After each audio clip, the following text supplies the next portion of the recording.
On this video we're taking a look at our NCAAB best bets for the games that are happening on Saturday, March 5, 2022. Welcome back to High Stakes, let's get straight into it. Also, don't forget to subscribe to get notified as soon as we release these sport prediction videos, and if you would like more betting tips and predictions, then check out our Patreon in the link down below. Our new Patreon is a way for us to help you improve your chances of making more money. 5 plans are available for each and every one of you. You can get 30 extra betting picks all the way up to 500 extra betting picks per month. Stop wasting hours of your time searching for bad betting picks that ends up costing you a lot of money. Join the High Stakes Patreon now and get the best betting picks. South Carolina vs Auburn. Our best bet is over 145. And here is why. This total feels a bit too low. South Carolina and Auburn both rank in the top 40 in possessions per game and in the top 100 in KenPom's average possession length, so I am expecting some tempo in this matchup. The Gamecocks may struggle to hit shots consistently for 40 minutes against the defense of the Tigers, but they are likely to make up for it with their plethora of fouls committed, as they rank in the bottom 15 nationally in opposing free throw rate and have all season. Jabari Smith and KD Johnson both thrive at creating contact and getting to the free throw line, so I anticipate a good bit of points scored from the charity stripe on Saturday. For reference, the Gamecocks concede an average of 26.4 free throw attempts in their road games, and the Tigers make 73.5% of their attempts from the free throw line. Auburn has played against 10 teams that rank in the top 100 in average possession length, and 8 of them have gone over this number, including their first matchup with South Carolina. Meanwhile, South Carolina's conference games have gone over the total 12 out of 17 times. Take the over in this one. Indiana vs Purdue. Our best bet is Purdue -10. And here is why. The Indiana Hoosiers will travel to West Lafayette on Saturday to play a Big Ten conference game against the number 8 ranked Purdue Boilermakers.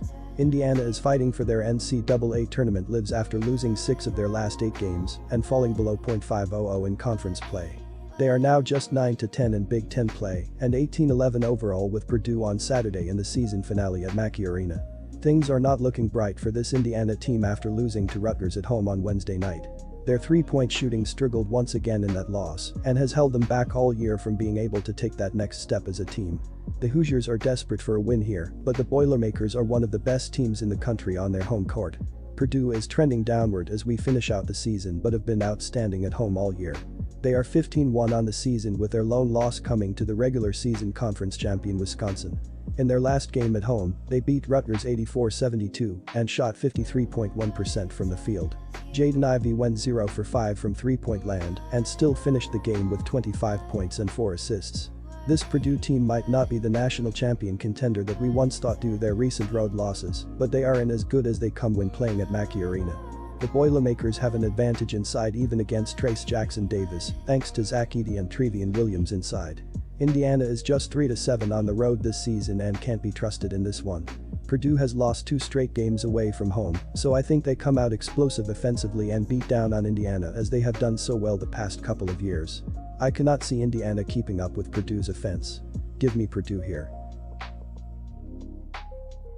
TCU vs West Virginia. Our best bet is under 136.5 points. And here is why.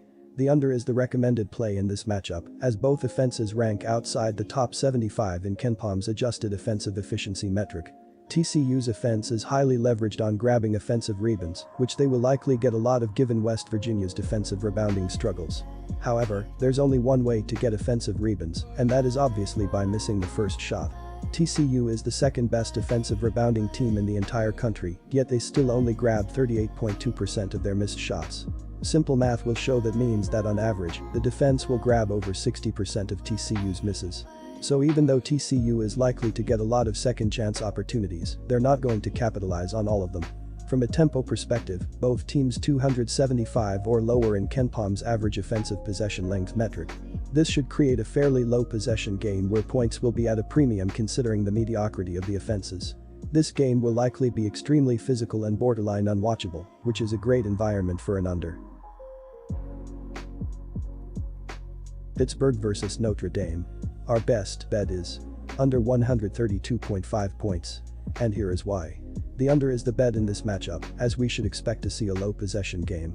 Pitt plays at one of the slower tempos in the country, ranking 329th per KenPom. Notre Dame plays a bit more briskly at 264th, but they still are nearly 2 possessions per game lower than the Division I average.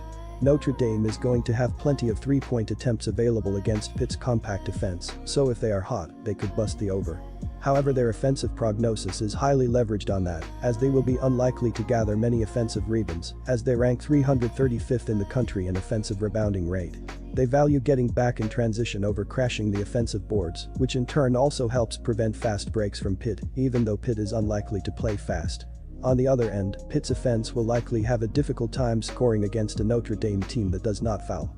As mentioned in the point spread write-up, the Irish lead the conference in defensive free throw rate. This is pretty much Pitt's only offense, as the Panthers lead the entire country in percentage of points via free throws. Pitt also is very careless with the basketball, ranking dead last in the ACC in turnover percentage. Notre Dame doesn't force many turnovers, but Pitt is still likely to turn it over since they rank 341st nationally in non-steal turnover percentage, per Ken Palm. North Carolina vs Duke. Our best bet is Duke minus 11.5 points. And here is why. We have arguably the biggest rivalry in college basketball to end the regular season, and it is also Coach K's last game at Cameron Indoor Stadium. Yes, in case you have been living under a rock for the last year, this will be Coach K's final home game in his final season as Duke head coach. The first meeting was a wire-to-wire victory for the Blue Devils, who completely dominated the Tar Heels on both sides of the court. Duke shot 57.6% from the field, including 9 of 19 shooting from deep, and they dominated the glass, grabbing 40 rebounds, including 32 on the defensive side, limiting any second-chance opportunities for the Tar Heels. The Tar Heels are living dangerously in terms of their NCAA tournament hopes after earning their first Quad 1 win of the season 2 weeks ago at Virginia Tech, and a win in this game will almost guarantee a trip to the Big Dance. This major issue for the Tar Heels is their defense can't stop a nosebleed at times, ranking 260th in scoring defense, giving up 72.4 points per game, and this matchup against a Duke team that is red hot and averages 80 points a game is going to be a difficult task. Duke is the play in this game.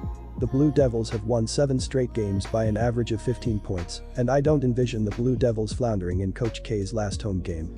North Carolina is 2-5 at TS as an underdog this season. Take Duke.